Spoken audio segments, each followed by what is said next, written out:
لله رب العالمين والصلاة والسلام على سيد المرسلين اما بعد فاعوذ بالله من الشيطان الرجيم بسم الله الرحمن الرحيم الصلاة والسلام عليك يا رسول الله وعلى آلك واصحابك يا حبيب الله الصلاة والسلام عليك يا نبي الله وعلى آلك واصحابك يا نور الله۔ مدنی چینل کے ناظرین اور دنیا بھر کے حاجیوں کی بارگاہ میں ایک بار پھر حاضر ہیں سلسلہ احکام حج لے کر۔ دنیا بھر کے حاجیوں کی خدمت کرتے ہیں اس سلسلے کے ذریعے ہم، اور مدنی چینل کو یہ اعزاز حاصل ہے کہ دنیا بھر کے عاشقان رسول، حاجیوں اور زائرین مدینہ کی توجہ کا مرکز یہ مدنی چینل رہتا ہے۔ الحمدللہ امیر اہل سنت کی ذات رہتی ہے اور آپ کے سکھائے ہوئے انداز پر بلا شبہ لاکھوں لاکھ حاجی جو ہیں وہ اس انداز پر حج کرتے ہوں گے، اور آپ کے سامنے ہے امیر اہل سنت کا بتایا ہوا طریقہ فالو کیا جاتا ہے، آپ کے مبارک انداز کو لوگ پسند کرتے ہیں۔ اور اسی طرح ماشاءاللہ قبلہ مفتی علی اصغر اتاری دامت برکاتہم العالیہ اس سلسلے کے ذریعے حج کے مسائل بیان فرماتے ہیں، اور اس سلسلے سے بھی لاکھوں لاکھ حجاج کو، اور اس کے علاوہ بہت سارے ایسے اسلامی بھائی اسلامی بہنیں جو حج پہ نہیں جا رہے مگر حج سے ان کا ایک انٹرسٹ ہوتا ہے، پہلے حج کیا ہے تو ایک بار حج کر لینے کے بعد ایک انٹرسٹ ڈیولپ ہو جاتا ہے، اور پھر ہر بار حج کی باتیں سننے کا بھی اپنا ایک لطف ہوتا ہے جس کو میں خود بھی سمجھ سکتا ہوں۔ الحمدللہ ایک بار حج کی سعادت مجھے بھی ملی ہے، تو بار بار حج کی باتیں اچھی لگتی ہیں، مسائل سننا اچھا لگتا ہے اور سیکھنا اچھا لگتا ہے۔ تو یہ ساری چیزیں لے کر سلسلہ احکام حج میں ہم حاضر ہیں، آپ ہمارے ساتھ ہیں، اور اس سلسلے میں الحمدللہ نہ صرف مسائل بتائے جاتے ہیں بلکہ مفید مشورے بھی دیے جاتے ہیں، اور اچھی اچھی نیتیں کروائی جاتی ہیں، سنتیں بتائی جاتی ہیں، اور ہمارے ساتھ مفتی علی اصغر اتاری صاحب پریزنٹیشن بھی دیتے ہیں، پیارے پیارے سیگمنٹس بھی ہیں، نعتیں بھی پڑھی جاتی ہیں، اور سب کچھ آپ کی دلچسپی کا سامان مدنی چینل پر لایا جاتا ہے۔ ہمارے ساتھ بہت ہی پیارے نعت خواہ محمد عدنان شیخ اتاری موجود ہیں، ان سے انشاءاللہ پیارا سا کلام سنیں گے۔ اتنی دیر میں مفتی صاحب تشریف لائیں گے، ہم سلسلے کا آغاز باقاعدہ کریں گے۔ آئیے عدنان بھائی سے کلام سنتے ہیں۔ صلو علی الحبیب صلی اللہ تعالی علی محمد صلی اللہ علیہ وسلم۔ صلی اللہ علیک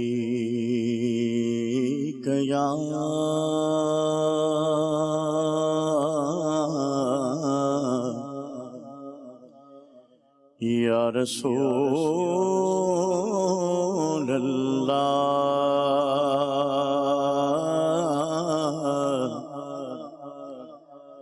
وسلم علیک یا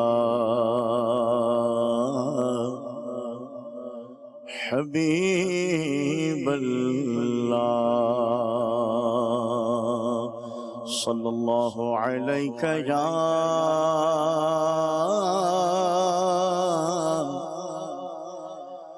یا رسول اللہ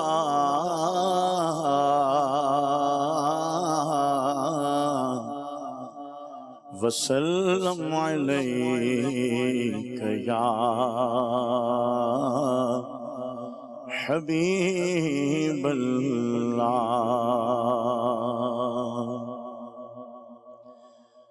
دل میں روشن ہے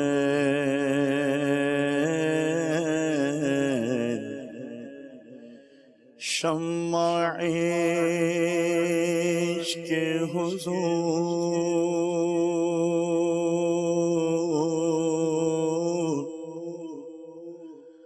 کاش جوش ہوس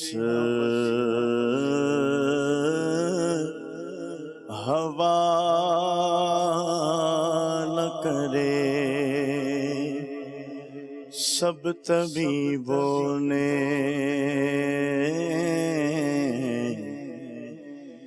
دے دیا ہے جواب،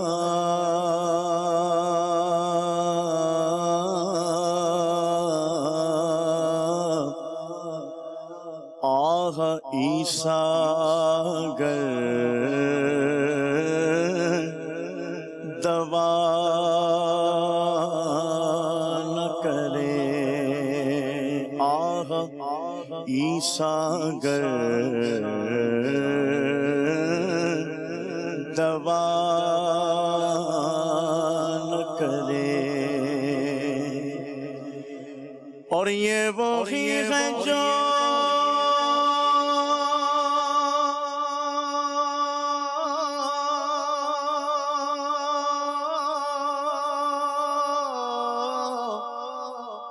جو بخش دیتے ہیں یہ وہی ہے جو بخش دیتے ہیں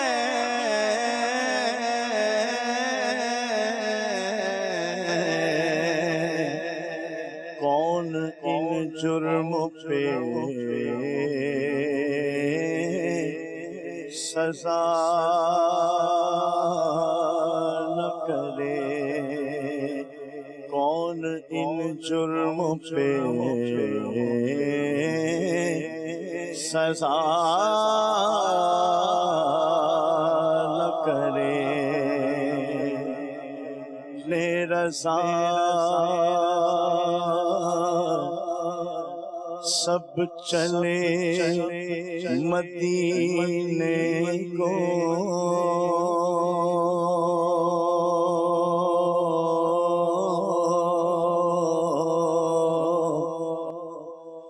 لے رضا اچھے رضا پیارے رضا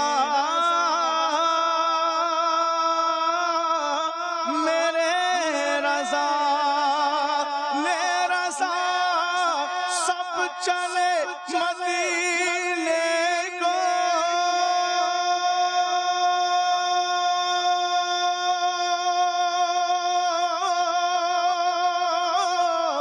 لے رضا سب چلے مدینے کو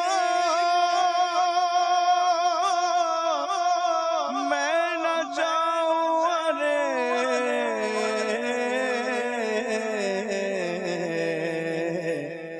خدا نہ کرے میں نہ جاؤں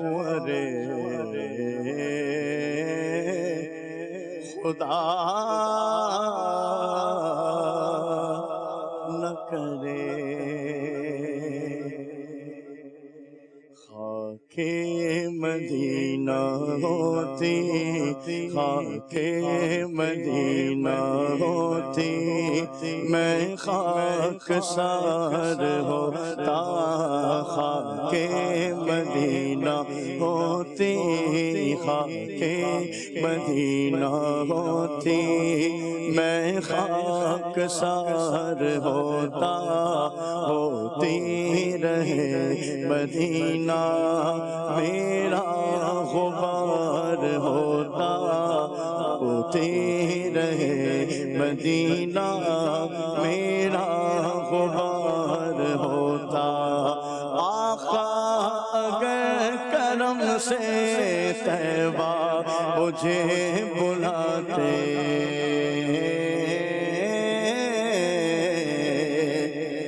آقا اگر کرم سے طیبہ مجھے بلاتے آقا اگر کرم سے طیبہ مجھے بلاتے روزے پہ صدقے ہوتا روزے پہ صدقے ہوتا ان پر نثار ہوتا روزے پہ صدقے ہوتا ان پر نثار ہوتا روزے پہ صدقے ہوتا ان پر نثار ہوتا وہ مدینہ جو کونین کا تاج ہے جس کا دیدار مومن کی معراج ہے زندگی میں خدا ہر مسلمان کو وہ مدینہ دکھا دے تو کیا بات ہے آقا اگر کرم سے طیبہ مجھے بلاتے آقا اگر کرم سے طیبہ مجھے بلاتے آقا اگر کرم سے طیبہ مجھے بلاتے، روزے پہ صدقے ہوتا، روزے پہ صدقے ہوتا، ان پر نثار ہوتا، روزے پہ صدقے ہوتا، ان پر نثار ہوتا، وہ بے کسوں کے آقا بے کس کو کر بلاتے،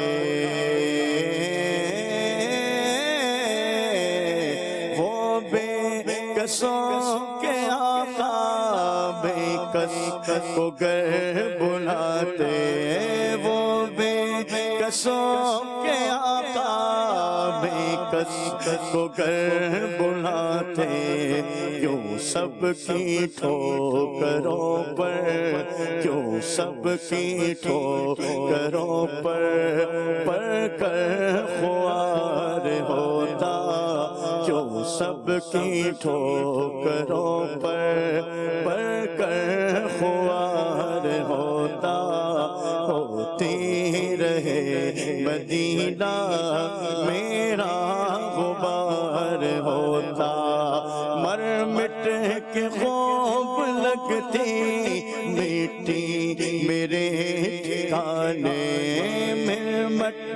مر مٹ کے خوب لگتی مٹی میرے ٹھکانے، یا رسول اللہ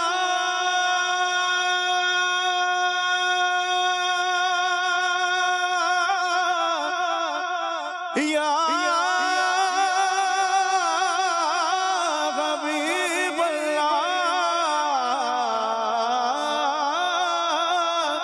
یا رسول اللہ، مر مٹ کے خوب لگتی میٹھی میرے ٹھکانے، مر مٹ کے خوب لگتی میٹھی میرے ٹھکانے، گر ان کی راہ گزر میں، گر ان کی راہ گزر میں میرا مزار ہوتا، گر ان کی راہ گزر میں میرا مزار ہوتا، ہوتی رہے مدینہ، ہوتی رہے مدینہ میرا غبار ہوتا، یہ آرزو ہے دل کی ہوتا وہ سبز گنبد، یہ آرزو ہے دل کی ہوتا وہ سبز گنبد، یہ آرزو ہے دل کی ہوتا وہ سبز گنبد، اور میں غبار بن کر، اور میں غبار بن کر اس پر نثار ہوتا، اور میں غبار بن کر اس پر نثار ہوتا، ہوتی رہے مدینہ میرا غبار ہوتا، بے چین دل کو اب تک سمجھا بجھا کے رکھا، بے چین دل کو اب تک سمجھا بجھا کے رکھا، بے چین دل کو اب تک سمجھا بجھا کے رکھا، مگر اب تو ایسے آقا، مگر اب تو ایسے آقا نہیں انتظار ہوتا، مگر اب تو ایسے آقا نہیں انتظار ہوتا، سالک ہوئے غم کے وہ بھی ہوئے ہمارے، سالک ہوئے ہم کے وہ بھی ہوئے ہمارے، سالک ہوئے غم کے وہ بھی ہوئے ہمارے دل مضطرب کو لیکن دل مضطرب کو لیکن نہیں اعتبار ہوتا دل مضطرب کو لیکن نہیں اعتبار ہوتا خاک مدینہ ہوتی میں خاکسار ہوتا ہوتی رہے مدینہ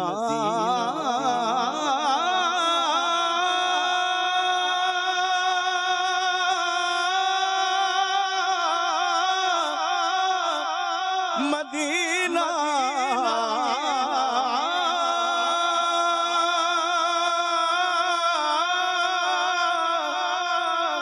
میرا ہوتا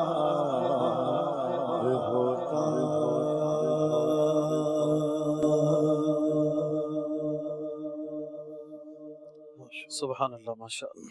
دکھا دے یا الہی وہ مدینہ کیسی بستی ہے جہاں پر رات دن مولا تیری رحمت برستی ہے۔ دنیا میں بڑے شہر ہیں لیکن اس شہر کی بات ہی کچھ اور ہے، جہاں پر جانے کے لیے لاکھوں کروڑوں کے دل ہر وقت مچلتے رہتے ہیں، اس کے لیے آنسو بہتے ہیں، اس کے لیے دعائیں کرتے ہیں، کیونکہ یہاں پر ہمارے دلوں کے چین نانا حسنین صلی اللہ علیہ وآلہ وسلم آرام فرما ہے۔ اللہ ہماری محبت مدینہ میں اور اضافہ فرمائے، اور یہ دعوت اسلامی کا مدنی ماحول ہے الحمدللہ، جہاں مدینے سے محبت، پیارے آقا کے شہر سے محبت کیسی سکھائی جاتی ہے، پلائی جاتی ہے، دکھائی جاتی ہے الحمدللہ۔ سلسلہ احکام حج جاری ہے۔ قبلہ مفتی علی اصغر اتاری صاحب ماشاءاللہ اس سلسلے میں مسائل کے جوابات بھی دیتے ہیں، پریزنٹیشن کے ذریعے ایک نئے سبق کی طرف بھی ہم بڑھتے ہیں۔ مفتی صاحب آج ہمارا کیا موضوع رہے گا، کن عنوانات پر پریزنٹیشن ہوگی؟ الحمدللہ رب العالمین والصلاة والسلام علی سید الانبیاء والمرسلین، اما بعد فاعوذ باللہ من الشیطان الرجیم، بسم اللہ الرحمن الرحیم۔ یہ سمجھیے کہ اب تک جو سلسلے ہوتے رہے وہ تو مقدمات تھے، اچھا، اور تمہید تھی، کچھ لوازمات کا تذکرہ ہوتا رہا۔ آج ہم اصل مقصود کی طرف آگے بڑھیں گے، ادائیگی حج۔ اچھا، ادائیگی حج کرنے کے لیے احرام باندھا جاتا ہے 7 یا 8 ذوالحجہ کو، اور پھر حجاج کرام مینا چلے جاتے ہیں، پھر وہاں سے عرفات، پھر مزدلفہ، پھر دوبارہ مینا، پھر رمی، پھر قربانی، پھر حلق و تقصیر، طواف زیارت، طواف وداع، حج کی سعی۔ تو یہ جو ایام حج ہے، 8 تاریخ سے جو مناسک حج کی ادائیگی شروع ہو جاتی ہے، ان ایام حج میں ایک حاجی کو کیا کیا کام کرنے ہوتے ہیں؟ صحیح، 16 اہم مصروفیات ہم بیان کریں گے پریزنٹیشن کے ساتھ۔ ٹھیک، اس کے 2 حصے ہوں گے، ایک یہ ہوگا کہ کیا کیا اعمال بجا لانے ہیں، اور ایک یہ کہ کس عمل کا وقت کیا ہے۔ رمی ہے اگر پہلے دن کی ہے تو کیا وقت ہے، صحیح، مزدلفہ ہے تو اس کے اوقات کی کیا تفصیل ہے۔ تو ان 2 چیزوں کو ہم لے کر آج پریزنٹیشن پیش کریں گے۔ ٹھیک۔ آپ نے فرمایا 7 یا 8 کو احرام باندھتا ہے، تو 7 کو باندھتا ہے یا 8 کو، یا دونوں آپشن ہے، کہ تھوڑا کنفیوژن نہ ہو جائے حاجی کو؟ اصل میں مسنون تو یہ ہے کہ 8 ذوالحجہ کو مینا کے لیے روانہ ہو، فجر مکہ المکرمہ میں ہی پڑھے اور پھر مینا کے لیے روانہ ہو، اور حجاج کرام مینا روانگی سے پہلے احرام باندھتے ہیں، یعنی احرام کی حالت اختیار کرتے ہیں۔ اب چونکہ ازدحام کثیر ہو چکا ہے، لاکھوں لوگ جمع ہو جاتے ہیں، تو 7 تاریخ ہی کو عصر کے بعد سے گاڑیاں آ جاتی ہیں، مغرب کے بعد، عشاء کے بعد، پوری رات بھی لوگ جاتے رہتے ہیں مینا۔ جی، اور فجر کے بعد نکلنے کا جو سلسلہ ہے کچھ لوگوں کے حصے میں آتا ہوگا، ورنہ اکثر لوگ جو ہے وہ پہلے ہی پہنچ جاتے ہیں۔ ٹھیک ہے، تو یہ آپشن آپ کے لیے اجازت ہے کہ 7 کو بھی احرام باندھ سکتے ہیں، اگر کوئی 6 کو باندھ لے، 5 کو باندھ لے تو؟ دیکھیے اس میں تو کوئی بڑی بات نہیں ہے، اصل ایشو یہ ہے کہ مینا کب روانہ ہونا ہے۔ ٹھیک ہے، مینا کی روانگی کا ایک وقت ہے، لیکن اس میں عارضہ لاحق ہو گیا، قافلے کے ساتھ موو کرنا ہے، قافلے سے آپ تنہا نہیں رہ سکتے ورنہ آپ خیمے میں نہیں پہنچ پائیں گے، بہت مشکلات کا شکار ہو جائیں گے۔ دوسری بات یہ ہے کہ حج کا احرام کہاں باندھنا ہے، ڈفرینٹ لوگ مختلف مواقع پر ہوں گے۔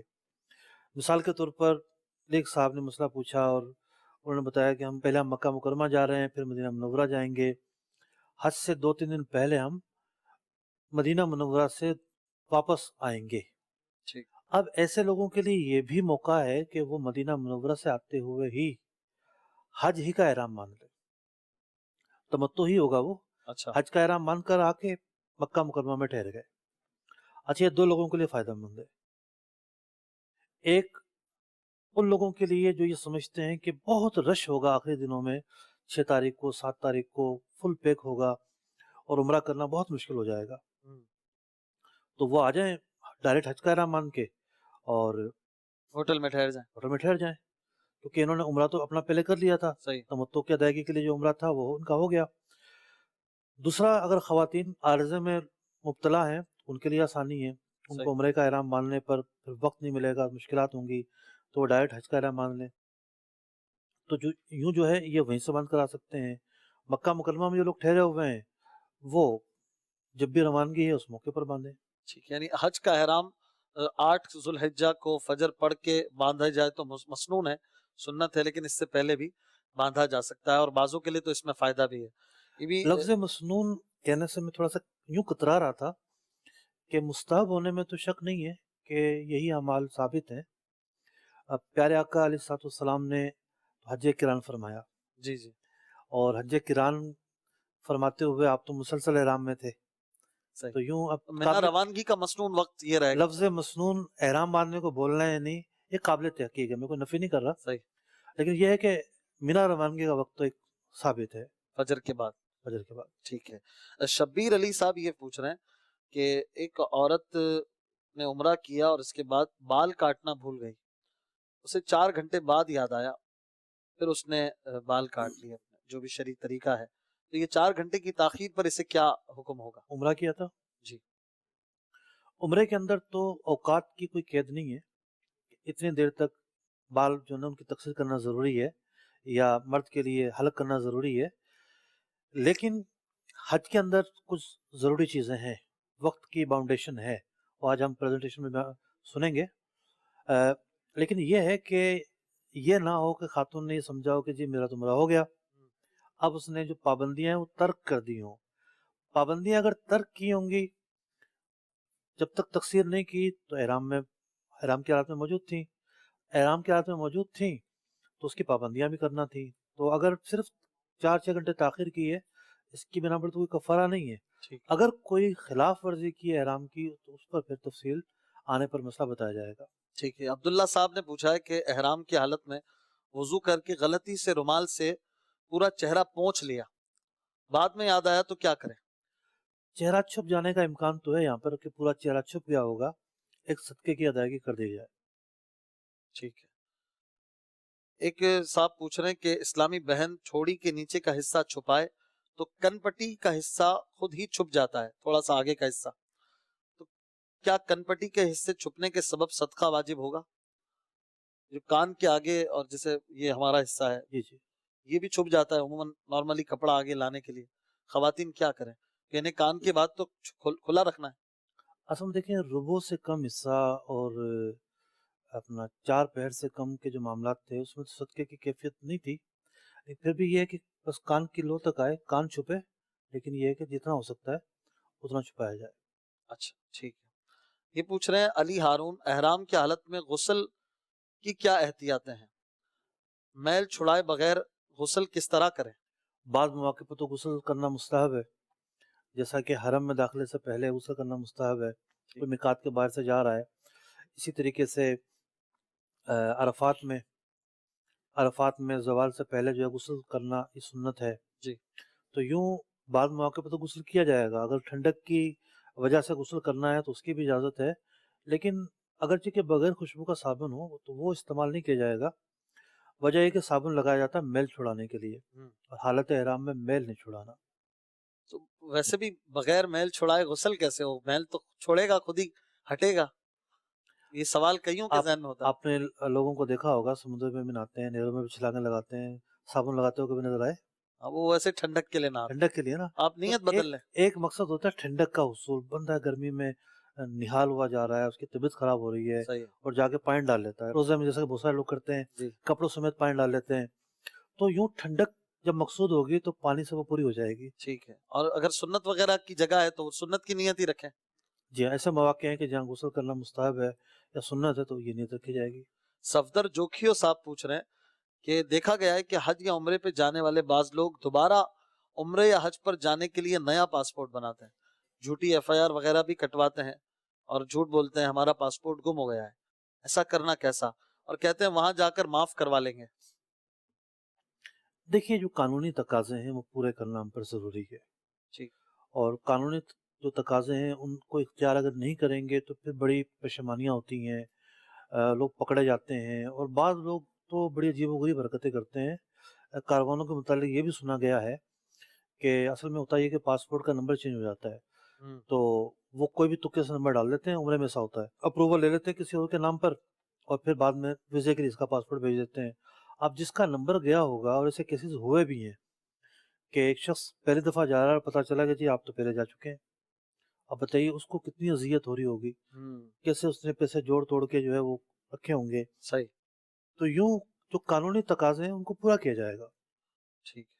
محبوب صاحب پوچھ رہے ہیں کہ اہل عرب دمام سے 8 ذی الحج کو حج قران کرتے ہیں، یعنی وہ عمرہ کرتے ہیں پھر ایک اور طواف قدوم کرتے ہیں، کیا ان کے لیے سعی کرنا ضروری ہے؟ دیکھیے جو صحیح ہے دو طرح کی ہوتی ہے. ایک ہوتی ہے جو عمرے کے بعد ہوتی ہے، ہر عمرے کے بعد صحیح کرنا واجب ہے. اور ایک صحیح ہوتی ہے حج کی صحیح. تو اہل دمام کے لیے کوئی ضروری نہیں کہ کرانی کریں گے، وہ تینوں حج میں سے کوئی بھی کر سکتے ہیں، میقات کے باہر ہے یہ. تو وہ سائل نے یوں لکھا ہوگا کہ وہ جلد مطلب کہ 8 تاریخ کو آ رہے ہوتے ہیں تو کران میں ان کو فضیلت مل جاتی ہے. تو حج کران کرنے والا سب سے پہلے آئے گا تو عمرے کا طواف کرے گا، پھر عمرے کی صحیح کرے گا، پھر وہ طواف قدوم کرے گا. ٹھیک. پھر اگر وہ چاہے تو حج کی صحیح کر لے. حج سے پہلے کرنا اس کے لیے افضل ہے. چاہے تو یہ حج کی صحیح کر لے اور چاہے تو حج کے بعد طواف زیارہ کے ساتھ حج کی صحیح کر لے. ٹھیک ہے. دونوں اختیار اس کے پاس موجود ہیں. ٹھیک ہے. ایک عمر صاحب نے پوچھا ہے کہ حج کب فرض ہوتا ہے، کتنی رقم موجود ہو؟ حج فرض ہونے کے جو معاملات ہیں اس کے اندر کئی چیزیں ہیں. بالغ ہونا شرط ہے، عاقل ہونا شرط ہے. پھر جو حج کا زمانہ ہے، یعنی جو حج پر جانے کا چانس جس موسم میں ہوتا ہے، تو جب تک چانس کا زمانہ ہوتا ہے، یعنی وہ فارم بھرے جانے کا زمانہ لے کر جب تک ختم نہیں ہو جاتا، اس مدت میں اگر اس کے پاس اتنا مال آ جاتا ہے کہ یہ حج کے متوسط درجے کا جو پیکج ہے اس کی استطاعت رکھتا ہے، پھر جب جائے گا تو بیوی بچوں کے لیے کھانے پینے کے جو اخراجات ہیں وہ چھوڑ کر جائے گا، اس کی استطاعت رکھتا ہے. اور بھی کچھ شرائط ہوتی ہیں جیسے اپاہج نہ ہو، اندھا نہ ہو. اچھا. تو یہ سب شرائط جب پائے جائیں گی مل جل کے تو حج فرض ہوگا. بعض لوگ پیسہ بہت رکھتے ہیں، بہت زیادہ مالدار ہوتے ہیں، لیکن مصروفیات بھی بہت زیادہ ہوتی ہیں بزنس وغیرہ کی، اس وجہ سے نکل ہی نہیں پاتے. جیسے کہتے ہیں سر کھجانے کی انہیں فرصت نہیں، بھلے گھومنے پھرنے جاتے ہوں تھائی لینڈ وغیرہ ادھر ادھر، حج کے لیے ان کو یہ ہوتا ہے کہ یار ہم نکل ہی نہیں پاتے، مصروفیات اتنی ہیں. ان کے لیے 2 جملے کچھ. بس دل منانے کی بات ہے، اپنے دل کو منا رہے ہوتے ہیں. اور بات ہوتی ہے پلاننگ کرنے کی. جس کے دل کے اندر احساس ہوتا ہے کہ ایک فریضہ میرے اوپر لازم ہو چکا ہے، مجھے اس کی ادائیگی کرنی ہے، تو اس کے پاس تو 1000 راستے نکل آئیں گے. بہانے والے کے پاس تو ایک راستہ بھی نہیں نکلے گا. ٹھیک. تو بات یہ ہے کہ ایمان کی قوت مضبوط ہونی چاہیے اور ایک ذمہ داری کا احساس ہونا چاہیے. موت کا کوئی بھروسہ نہیں ہے. صحیح. ایک بندے کے پاس پیسے ہیں، بہت پیسے ہیں، اور وہ چاہ رہا ہے کہ حج کرے اور اس نے پلان بھی کیا ہوا ہے، لیکن 2-3 سال 4 سال بعد کے پلاننگ میں اس نے حج کو بھی رکھا ہے. کیا اسی سال حج کرنا فرض ہے یا جتنی جلدی؟ جب بھی حج کی استطاعت پائی جائے گی، شرائط پائی جائے گی، تو اس کو تاخیر کرنا اب جائز نہیں ہوگا. تاخیر کرے گا تو گناہگار ہوگا. یعنی اسی سال وہ ترکیب بنا کے نکل جائے. جی ہاں. ٹھیک ہے. ماشاءاللہ مفتی صاحب جوابات دے رہے ہیں، کچھ کالز شامل کرتے ہیں. ہمارا سوال یہ ہے، ہم یامبو میں رہتے ہیں اور ہم حج تمتع ادا کرنا چاہ رہے ہیں انشاءاللہ. کیا ہم پہلی ذی الحج کو حج تمتع کی نیت سے عمرہ ادا کر سکتے کیا؟ اور احرام سے فارغ ہونے کے بعد کیا ہم ہمارے شہر یامبو واپس آ سکتے کیا؟ جس میں ہم میقات پار کر واپس آنا پڑے گا ہم کو، کیونکہ ہمارا جو حج کا جو قافلہ ہے وہ 8 ذی الحج کو ہمیں سیدھا مینا لے جائیں گے ان لوگ. اس صورت میں ہم عمرہ پہلے کر کے واپس آ کر پھر بعد میں حج کی احرام سے مینا واپس جا سکتے کیا حج تمتع کی نیت سے؟ یمبو سے آ رہے ہیں یہ. جی قریب ہونے کا فائدہ اٹھا رہے ہیں. تقریباً 250 کلومیٹر ہے مکہ مکرمہ سے، 250 یا 300 کلومیٹر. اور جوفا سے یعنی جوفا گزر کر آئیں گے. مکہ مکرمہ جب آئیں گے ٹھیک. تو جوفا خود ایک میقات ہے. تو بات یہ ہے کہ جب عمرہ کر آئیں گے تو عمرہ کرنا تو پایا گیا ہے، لیکن یہ نہ آئیں تو بہتر ہے. وجہ یہ ہے کہ کچھ مسائل ان کے لیے ہو سکتے ہیں کہ فیملی وہاں رہتی ہے نہیں رہتی. اچھا. امام صحیح کے کچھ مسائل ہیں، اور اگر یہ دوبارہ جانا چاہ رہے ہیں تو پھر دیکھا جائے گا یہ کون سا احرام باندھیں گے. پہلے تو یہ ڈیسائیڈ کریں گے فیملی وہاں رہتی ہے نہیں. بہتر کیا ہے کہ حج افرادی کر لیں. 8 کو آ رہے ہیں، جب 8 کو جا رہے ہیں تو حج قران کر لیں. قران کر لیں. کہہ رہے ہیں ہمارے ٹروپ والے ہمیں ڈائریکٹ مینا لے کر جاتے ہیں تو عمرے کا وقت نہیں ملتا، تو یہ شاید اس پرابلم کی وجہ سے چاہ رہے میں خود عمرہ کر لوں اور پھر ٹروپ کے ساتھ میں 8 کو آؤں. تو یہ بجائے 8 کے 6 کو چلے جائیں اپنے طور پر، اپنے طور پہ جا کے پھر وہاں مل لیں ان سے. وہاں مل لیں. بہت آسان راستہ ہے. چلے جب پہلے ہی جانا تھا تو 6 کو آپ چلے جائیں. ٹھیک ہے. کال. میرا نام محمد سرمزاد تاری ہے. میں راولپنڈی جدیدی کابینہ سے عرض کر رہا ہوں. پیارے مفتی صاحب، میرا آپ کی بارگاہ میں یہ سوال ہے کہ بعض لوگ حج کے یا عمرے پہ جاتے ہیں تو ان کے جو عزیز و کارب ہوتے ہیں وہ پہلے سے وہاں موجود ہوتے ہیں، وہ ان سے ملنے آتے ہیں. تو جو ملنے آتے ہیں پھر خوب مذاق مستی کرتے ہیں، طنز کرتے ہیں، گپے لگاتے ہیں اور فضول باتیں کرتے ہیں، عبادتیں کرتے ہیں. آپ اس کے بارے میں کوئی مزید ارشاد فرمائیں، یہ کرنا کیسا؟ السلام علیکم ورحمۃ اللہ وبرکاتہ. وعلیکم السلام ورحمۃ اللہ. دیکھیے عزیز اقارب ملنے آتے تو اچھی بات ہے، ملنے نہیں آئیں گے تو آپ کہیں گے جی پوچھا بھی نہیں ہے. ہم اتنی دور سے چل کر آئے اور آپ 2 گھنٹے کی مسافت پہ رہتے ہیں، ہمیں پوچھا بھی نہیں. تو عزیز اقارب ملنے آتے ہیں تو اس میں تو کوئی حرج نہیں ہے. اب یہ ہے کہ ان کو بھی یہ کہا جائے کہ بھئی اب وقت چونکہ کم ہے، آپ تو یہیں رہتے ہیں، ہم کچھ دن کے لیے آئے ہیں، تو کیوں نہ زیادہ سے زیادہ وقت عبادات میں صرف کیا جائے. تو یوں بیلنس رکھنا ہوگا، نہ تو یہ کہ آپ عزیز و اقارب سے ملنے سے منع کر دیں اور نہ یہ کہ آپ ان کے ساتھ مشغول ہو جائیں گپوں میں. تو بیلنس کے ساتھ چلیں گے. ماشاءاللہ. کال. محمد حسن آزاد تاری سردار آباد کی سرداری کابینہ سے عرض کر رہا ہوں. سلسلہ احکام حج ماشاءاللہ عز و جل بہت اچھا ہے. مفتی صاحب سے سوال ہے کہ یہ سلسلہ آپ کب سے کرتے ہوئے آ رہے ہیں اور یہ سلسلہ کرنے کا آپ کے ذہن میں کیسے آیا کہ اس طرح حجوں کی تربیت کی جائے اور یہ سلسلہ کیا جائے؟ اور آپ اس حوالے سے کیا فرماتے ہیں کہ مکہ مدینے میں حج کے موقع پر ایک عالم دین کی وہاں پر کتنی ضرورت ہوتی ہے؟ یہ ریگولر کالر ہیں ماشاءاللہ، کئی سلسلوں میں یہ سردار آباد سے کال کر. کیا فرماتے ہیں، کیسے ذہن میں آیا آپ کے؟ 2010 میں پہلی بار میں حج پر روانہ ہوا. 2 حج کیے ہیں، 2010 میں اور ایک والدہ کے ساتھ گیا تھا 2013 میں. ماشاءاللہ. تو اب میرے سامنے مسائل حج تھے، خود بھی اسٹڈی کرنی تھی. اب یہ تھا کہ اتنی گہرائی سے اسٹڈی کیسے کی جائے.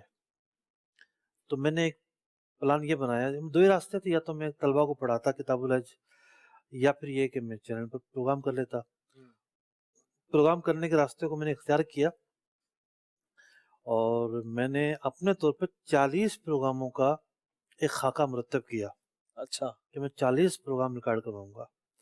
تو وہ شاید 25-30 منٹ کا ایک سلسلے کا پلان بنا تھا اور بہت تفصیلی وہ سلسلہ ریکارڈ کیا تھا. تو لیکن پھر مصروفیات رہیں اور 20 پروگرام میں ریکارڈ کروا پایا. اچھا.